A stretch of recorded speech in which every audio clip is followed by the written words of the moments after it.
ng batok. Malutong to. Ayan. Namaya. Sarap ng mga pagkain dito ah. Baba ng oras nagbubukas yung kantin nyo?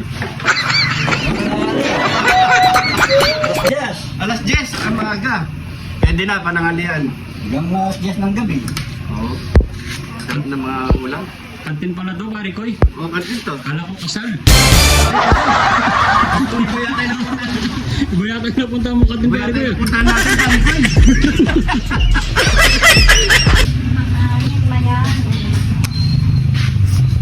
Pare koy, Ah. tapos ka na. Na, sarap. Hindi ka pa niya magbabayad. Mamaya, hindi pa naman ako sinisingit. Marami pa ang customer dumating. Sige ko.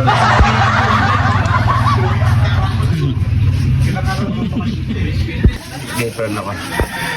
Dahil dudumi yung damit ko eh. Mamaya banatan natin to. What? Lechon.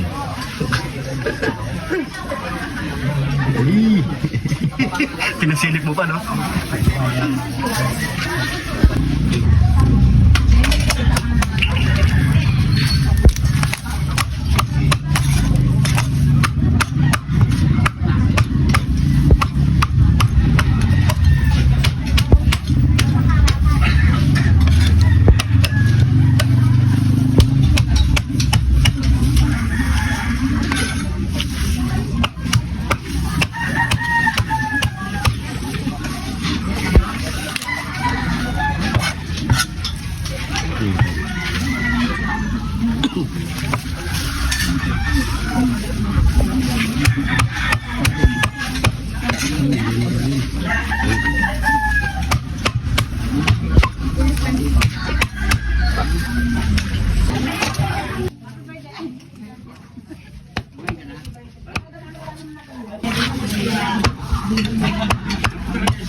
Yung part ng batok, malutong to. Ayan.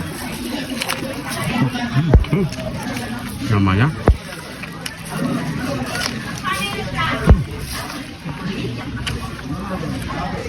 Stop. Titikman din natin.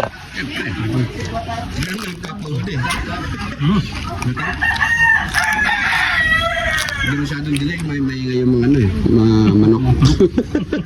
Nanalaba ka na. Yung labi. Labi. Marami pa oh. Medyo nabawasan ng mga tao. Ay, pagtala nito. Ayan. Mukbang na namin. Pare ko, meron pala akong sasabihin. Maglilechon tayo ulit. Lechon. Oh, maglilechon ulit tayo. Kasi paubos na to. Oh, Tapos na lechon ulit. pagkikita ko sa'yo, lililechon natin Ano ulit. yung lechon ba? Ito yung lilechon natin ulit. Lechon paksiw. O kaya, sinigang, no? Sarap to, no? Sabon, sinigang. Ano? Sige, anak lang mamaya para bukas. Oo.